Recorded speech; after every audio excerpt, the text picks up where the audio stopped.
Bali Maharaj said, "As you have already stated, the principle of religion that does not hinder one's economic development, sense gratification, fame, and means of livelihood is the real occupational duty of the householder.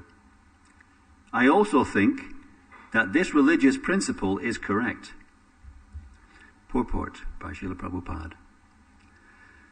Bali Maharaj's grave answer to Shukracharya is meaningful.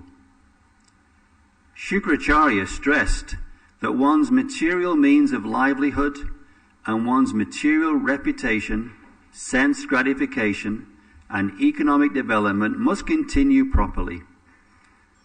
To see to this,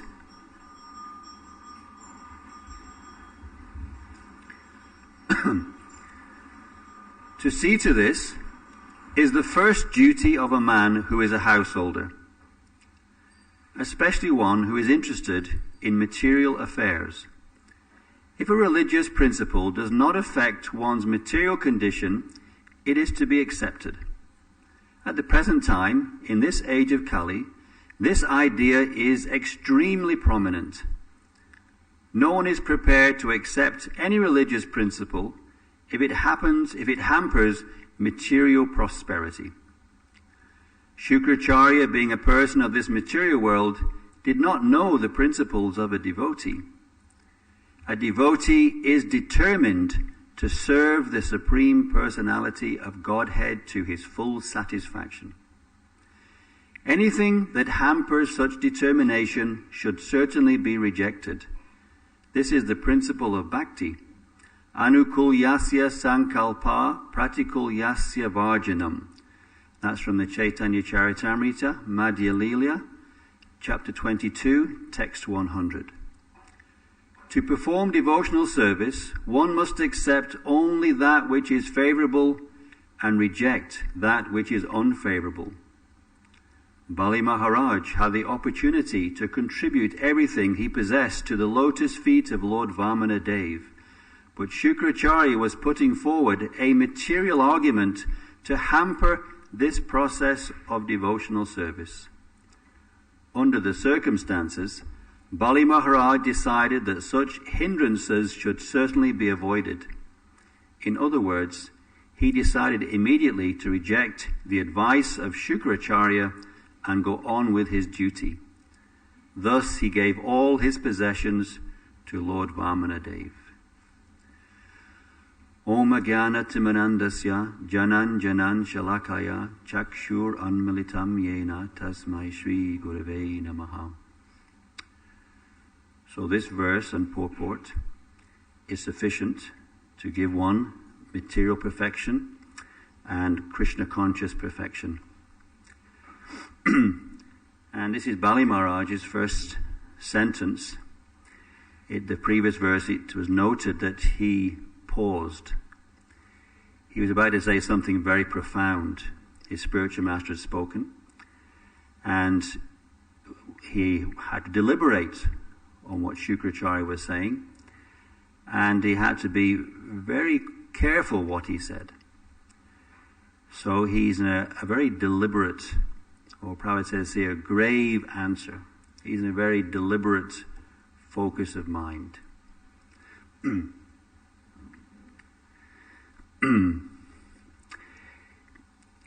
He starts off by actually extolling a very great praise on his spiritual master. He calls him Bhagavata. Interesting, because sometimes we may have the idea that the word Bhagavata, Bhagavan, is only a word used in relationship to the Supreme Personality of Godhead and nobody else. And only a pure devotee in our lineage can have the proper title of Bhagavata. But here that word Bhagavata is used to refer to Shukracharya. And in fact, I recall another class I studied one time, I think it was Hiranyakashipu was also referred to as Bhagavan. So here the word Bhagavata is being used to Shukracharya because he's actually a great man. Not a great man, he's a great spiritual guide, spiritual leader, he's a spiritual master. These are not ordinary people. These are demigods. You can imagine the qualifications of a spiritual master of the demigods. Maybe we can't imagine. It's so hard. We only can relate. Was the word Atmavan Manyate Jagat? We can relate with the universe as we relate with each other. I guess the closest we could come to it is, say, someone who's a personal advisor to the Prime Minister, the spiritual guide of the Prime Minister. We think that they must be quite qualified, very qualified to have that role. Not just anybody would be chosen. So Shukracharya is the spiritual master of Bali Maharaj. But he said something that Bali Maharaj couldn't agree with. So he calls him Bhagavata, by your greatness. And this is the right approach. Even if we find some flaw with someone who is a senior or even someone who's a peer, there's a certain methodology of how it should be undergone. And here, this is an example of Bali Maharaj's respect. And you use suitably appropriate words, not flattering words, because flattering words can be an insult. If you say something to somebody that's not truthful, they can feel insulted by that. You have to say something that's truthful. So in this case, to call Shukracharya Bhagavata is not a flattering word. It's a suitable word because he's actually a great person. And Bali Maharaj didn't disagree with anything he said. And this verse confirms that. Satyam, it is truth. What you said is truth. And truth is facts presented as they are for the benefits of others. So what Shukracharya has said is actually applicable and appropriate for actually everyone in the universe. It's a very truthful thing that he said, and best noted. Of course, there's something else aspect to this that has also been decided. And so Bali Maharaj is saying that what you've said, you are a great soul, and what you've said is to truth.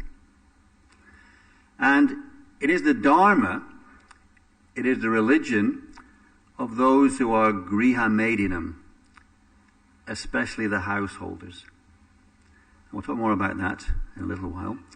Let's talk about the word Dharma, because often it's used, and sometimes it's often used. I'll just say a few things about some things here.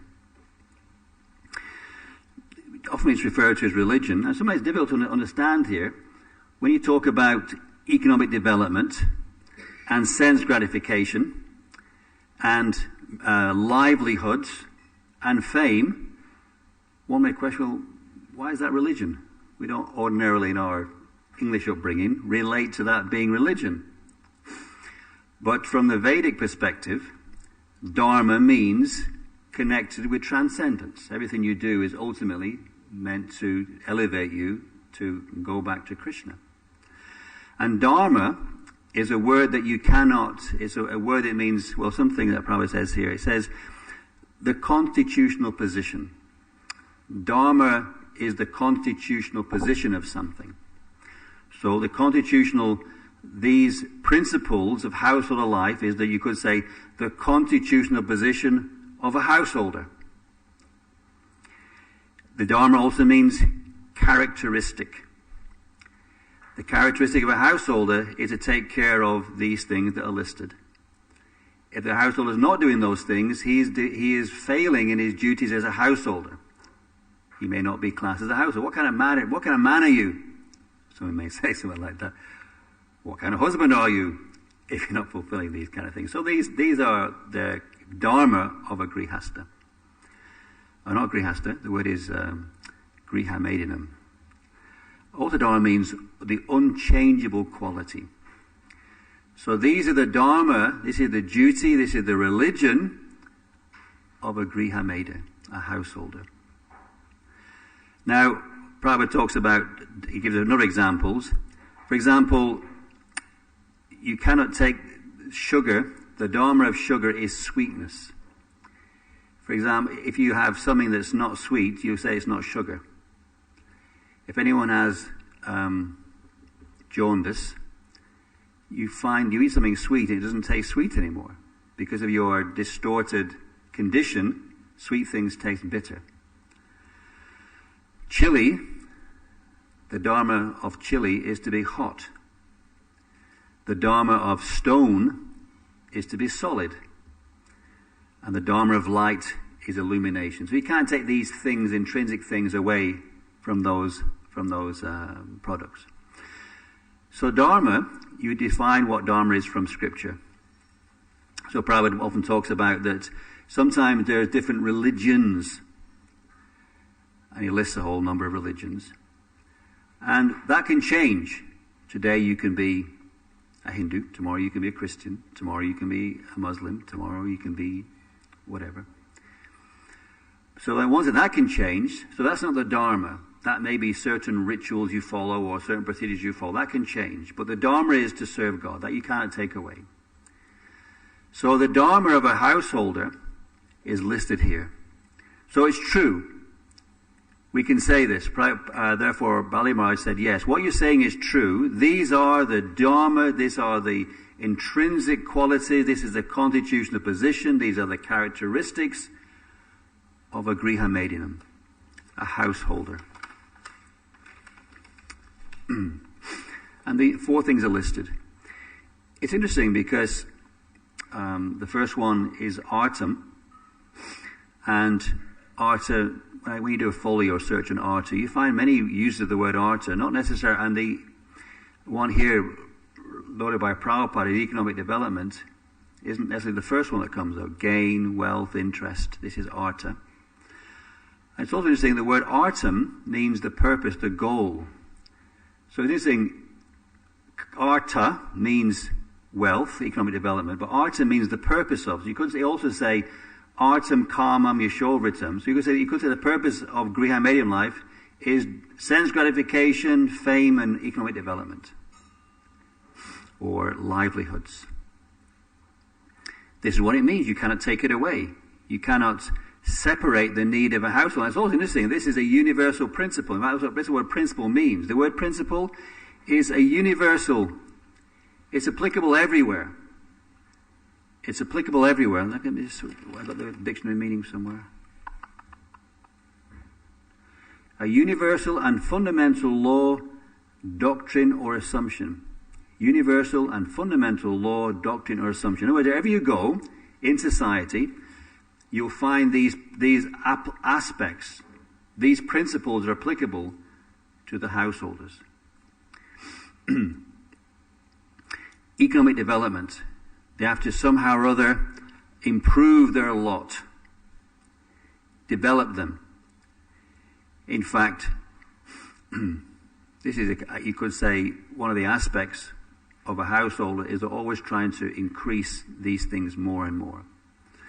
Karma means sense gratification, and we see it very particularly that householders, their whole life, you could say, is manifested around different types of sense gratification.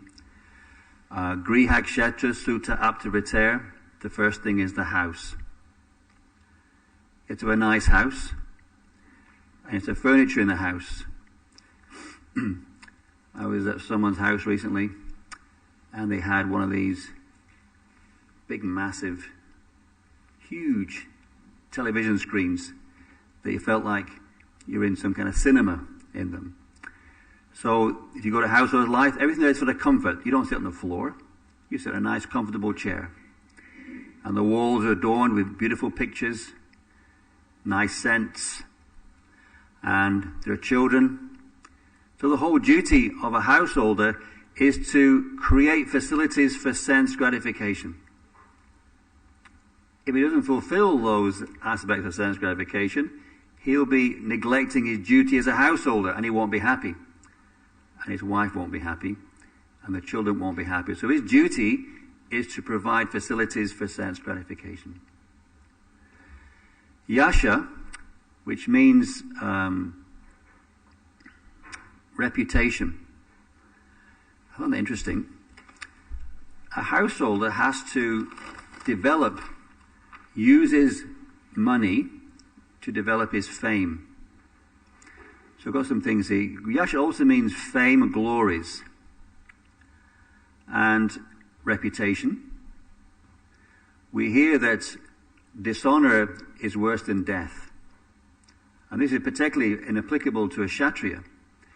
How he is viewed in society is very important to him. He wants to retain his reputation. We also may recall the story in the Lilamrita, where Sasrutmaj kind of confesses an experience he had with Srila Prabhupada, where he had sent a letter to somebody, and it was meant to be an insert, an enclosure, and he had forgotten to send that enclosure. So Prabhupada chastised him, because by that neglect, Srila Prabhupada's reputation would be affected. So a sannyasi, what does he have? What wealth does he have? He has his reputation. His reputation is very important, so he has to lead a life in a certain way so you don't sully his reputation, or he doesn't sully his own reputation by neglectful activities. And we know practically that if a sannyasi tarnishes reputation, it sticks. It never goes. It's always there in association. So reputation is a very important thing. I thought maybe you could perhaps share some thoughts. How a householder cultivates, his duty is to cultivate reputation. So what comes to mind? Big television? A big television. He wants people to come in his house and see it. He's got a big television, a little 6-inch by 6-inch box. He won't get much fame. What else is a householder? He invites Vaishnavas to his house. He wants to be famous. His duty is he wants to be famous as a good feeder of Vaishnavas. He may be thinking, he may want to become famous for it. He may want to do it to get purification. Okay? One time in Calcutta, we were with Srila Prabhupada, and we passed a big eye hospital. It's a big flashy art Cuenca or wherever, some guy opened an eye hospital. And Prabhupada said, actually they have no concern with people with bad eyes. He is simply showing his contemporaries that he has enough money even to waste on eye hospital. That's how much money he has. So the eye hospital was simply to show his reputation. He's very wealthy, he's done very well in business. We can even open an eye hospital. That's how much money he has. But he said the concern wasn't for the eye people with the eyes. He has no interest. Just simply to show other guys. Well, he becomes a big flashy building with a facade or whatever. Okay, thank you. Any others? Keeping up a good character. A householder has to keep his good character. Any others you can think of? Nice children. It's true. Every mother wants to show off her child to everyone else.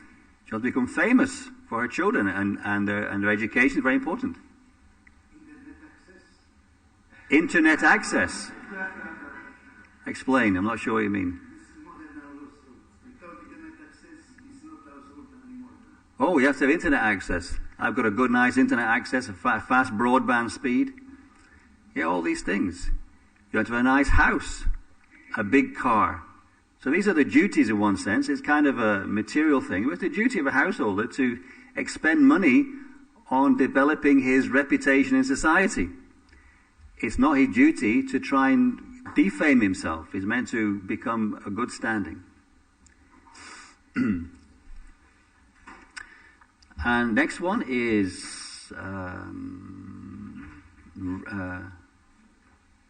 Ritim.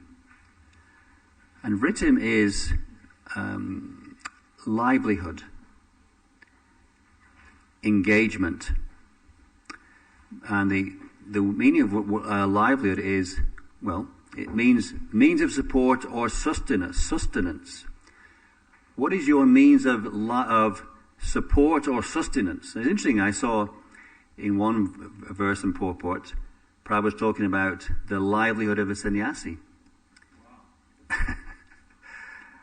Wow. How does a sannyasi, where does he get his livelihood? He gets it from the householders. He has to have some means of support or sustenance. So he travels, he preaches, he begs, different things like that. So households have responsibility to find some means of livelihood. This is their duty. I think I mentioned this sometime. It's kind of a theme that I often groove into. And one time, a devotee was writing to Prabhupada expressing some despair about his responsibilities as a grihasta. And he seemed to want to not get involved with all the various things that householder requires. So Prabhupada said, what do you think it means to be a householder? He quoted this verse, Griha Kshetra Sutta Apta Vriter. He said, this is what householder life means. It means you have to provide a home. You have to provide a house. If you want a wife, immediately you have to think of a home. Griha Kshetra. Then you have to have some means of course, that was a field, because generally that's how you make a living, from agriculture of some sort. You have to have some occupation, Griha Kshetra Sutta. Then there's children. And all the things that they need. They certainly need internet access. They need it 24 hours a day on their palm. Constantly batting away, having 15 conversations, 15 different people, and they cannot put it down. You can torture your children by moving their phone 1 meter away from what they can reach. How long can they tolerate it before they can't miss anyway? So you have to provide these things, especially nowadays. Otherwise, they'll feel neglected, that you're an abuser of some sort of their human rights, that they cannot contact their friends at the next moment. So this is the need of a child. So Griha Kshetra Sutta Apta. You have to have some social life. And we know this even from Sati, is the story of Sati and Lord Shiva. She wanted to go and visit her family, and she couldn't see. She see all her family and friends were all flying overhead, going to this event, and she wanted to go. She wanted to take her husband to this event. She had to provide some social exchange. If you don't do it, you will not have a happy family. And economic development, accumulation of wealth of some sort, gold, clothing, money in the bank, acquisitions. This is all the duty of a householder. You cannot neglect it. Otherwise, you're not really living a life of a householder, and you won't be happy as a householder. So these are the duties. So Bali Maharaj is saying that what you're saying, Shugacharya, is true. This is the dharma of a grihasta. It is the responsibility of a householder to do these things. Now, this word grihamedinam is also interesting, and we should again remind ourselves of it. There's the grihamedinam, and then there's the grihasta. And the Medi is something we don't have much experience of in England, certainly. No experience of at all. And more and more rarely, you may hardly see it even in India, because of technological progress. A Medi is basically a pole. And then around it, you've got like a flat area. And what you do, you tie some oxen to this pole in the middle, and you put your grains on it, and they thresh it. They basically walk in a circle, and by their hooves on the ground, they basically separate the grain from the stem. So it's a Medi, the pole. So the bulls are tied to this pole. They're fixed to this pole. So a Griha Medi is someone who's fixed to the pole of his house. And Prabhupada mentions that the Grihasta, the Griha Medi, doesn't go very far from the home. And you see it practically. The householder always has to come back to the home. And as far as he goes, he's always attached to the home by an invisible bond that brings him back. Now, if he doesn't come back, then he obviously breaks that attachment, and that's this disturbed household life. Otherwise, he's bound, always coming back to the Medi, the pole in the middle. So he goes a few feet this way, a few feet that way. Interesting, there was one devotee gave a class, Hovlana Shinga gave class, and he was mentioning how many years ago people used to travel an hour and a half to work by walking or bullock carts or horse. And he mentioned that today people travel an hour and a half to work by car or train or bus. So nothing's really changed. People are still traveling the same amount of distance. So it's an hour and a half out. An hour and a half out is how far? 6 miles or 60 miles. That's it. You gotta come back to the Griha Median. So for those who are particularly householders, they're fixed to to these things. Now it's also interesting, and I suppose this is a opportunity to talk about bulls. This is in those days, it was very much known that bulls were doing a certain thing. Now, I was wondering, how far up the universe do you have to go where you still use bulls for threshing grains? In the heavenly planets, do they do it? They certainly have cows in the heavenly planets. They have cows in the spiritual world. They have cows in the heavenly planets. They also have bulls in the heavenly planets. Lord Shiva rides on a bull. Was it a special bull that Lord Shiva rode on? Or was there a herd of such cows and bulls and Lord Shiva chose one to ride on? Interesting thought. So these are very big animals. Now, we have a choice in our society, because how many people in this world are actually bastions or the champions of cow protection? When you read about cow protection, it's mentioned, Prabhupada talks about, in practical ways, drinking milk and working oxen, working bulls, Prabhupada say. Don't use the word oxen, use the word bulls. And Lord Chaitanya, when he was preaching to the Chandkazi, he said, the cow is the mother because she gives milk, and the bull is the father because he produces grains. So he produces the grains, and he walks in a circle around the Maidi. So what are we to do with that? What are we supposed to do with that statement? Is it something that happened a long time ago? Is it something that was in the past? Is it something that happens in a poor country? Does it have any relevance to us today? How would you do something like that today? Nowadays, if you want grains, you just watch the big combine harvester. It goes in the field.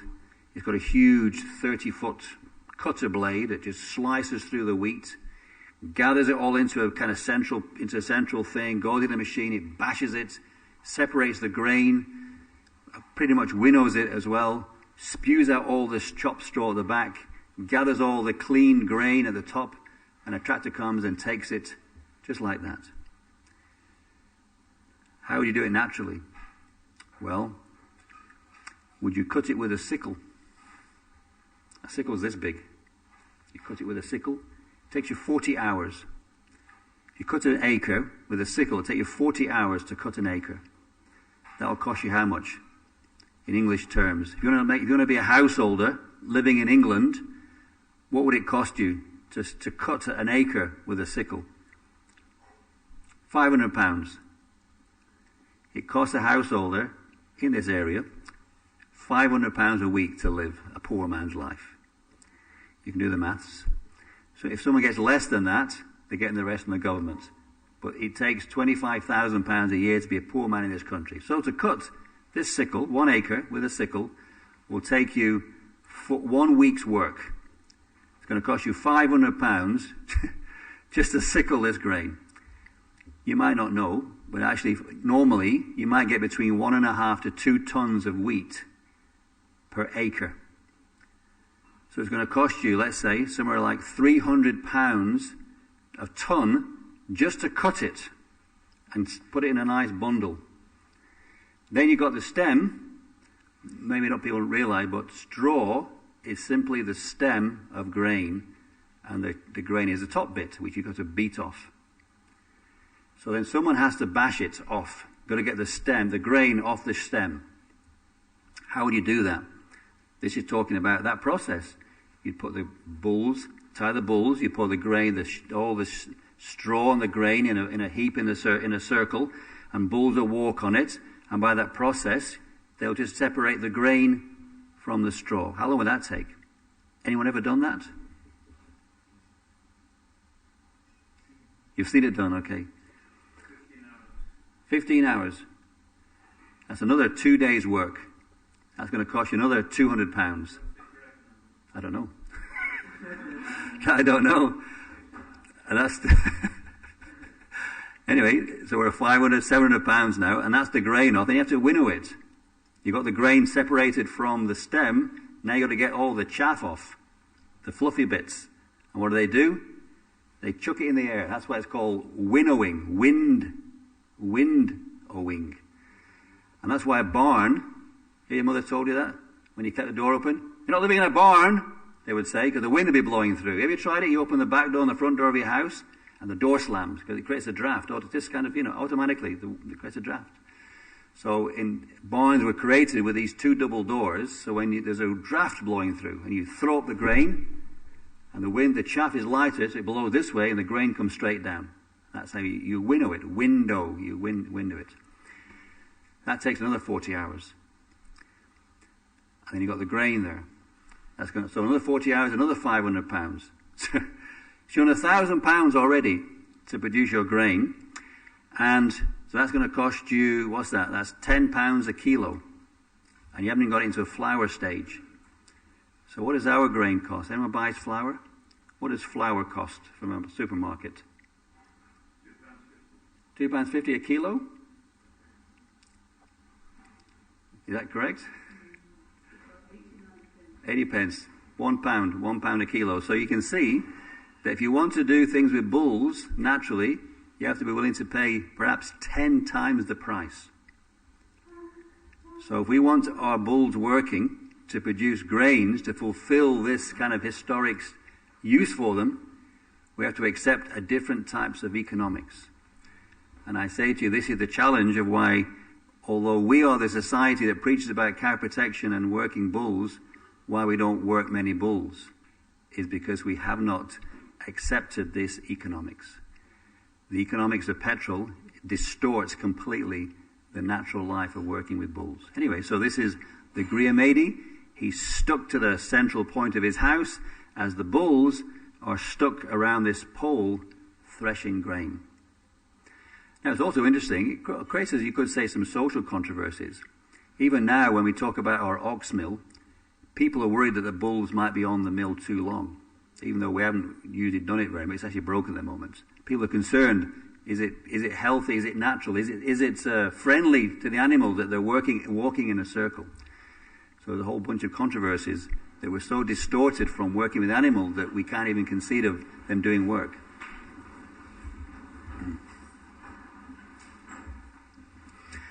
So, Bali Maharaj has stated this is the duty, these are the principles of Grihastha life.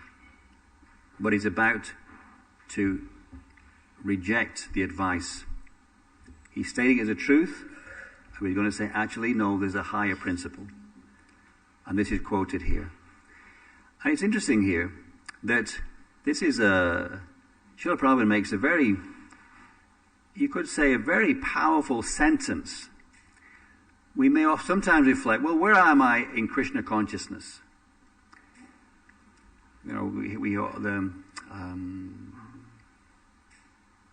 Adoshada, Tata, Sadasanga, Bhajana Kriya, I can't remember the whole sequence, but where are we in all this sequence here? Here's a statement which we can do as some self-reflection.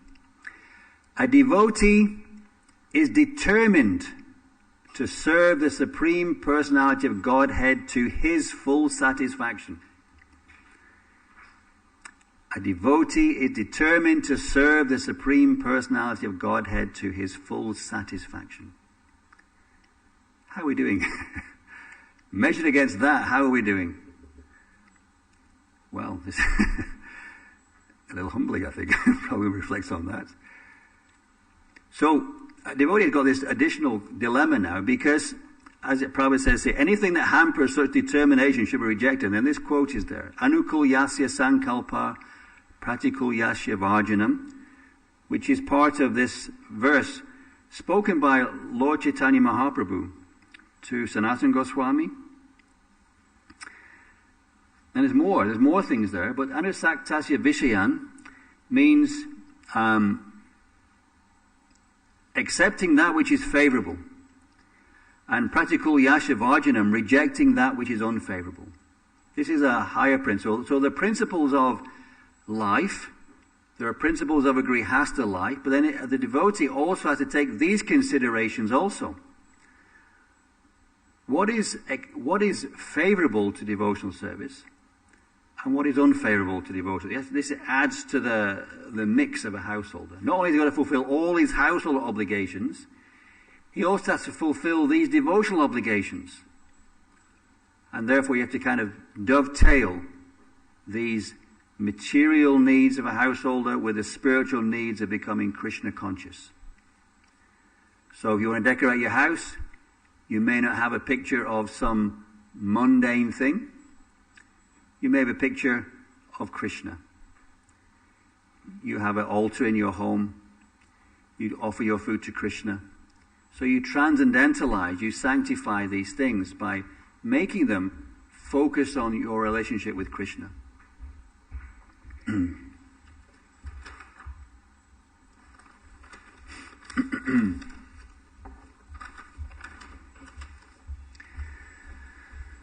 I'll read the other ones out just so you can just remind us of those things. Some of you may know them off by heart.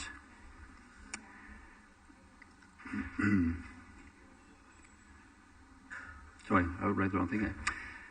Anukul yasya sankalpa, pratikul yasya varjanam, rakshish yatiti vishvaso, goptritve varanam tata, atma nikshepa karpanye, sadvida sharanagati.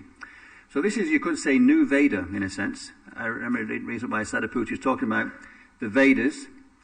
What is the Chaitanya Charitamrita? It's not one of the original Vedas, not one of the original 4 Vedas. It's new Veda. It's new authority. So Lord Chaitanya, I couldn't find it. It seems, what I gather, Lord Chaitanya coined these phrases. And they're glad to put in Hari Bhakti Vilas. Maybe someone can clarify it if that's not correct. So he says, anything which assists devotional service should be accepted. Anything that hinders devotional service should be rejected. Having the strong conviction that Krishna will protect me. Accepting that Krishna is the guardian, like the father or husband, master or maintainer. Having a relationship with Krishna like that. Full surrender. Humility. This is called the Sharana Agati, the process of surrender. So, Srila Prabhupada is pointing out here that there's these material requirements, but at the same time there's a higher spiritual principles. The principles of household are universal. They're applicable everywhere, but there are higher principles, which is the principles of devotional service. So here Bali Maharaj, he accepts the statements of Shukracharya, but he's going to reject it for a higher principle. And he says here, in other words, he decided immediately to reject the advice of Shukracharya and go on with his duty. Thus he gave all his possessions to Lord Vamanadev. Now, would we be able to do that? He's worked so hard. Imagine you've worked so hard to fulfill your ambitions.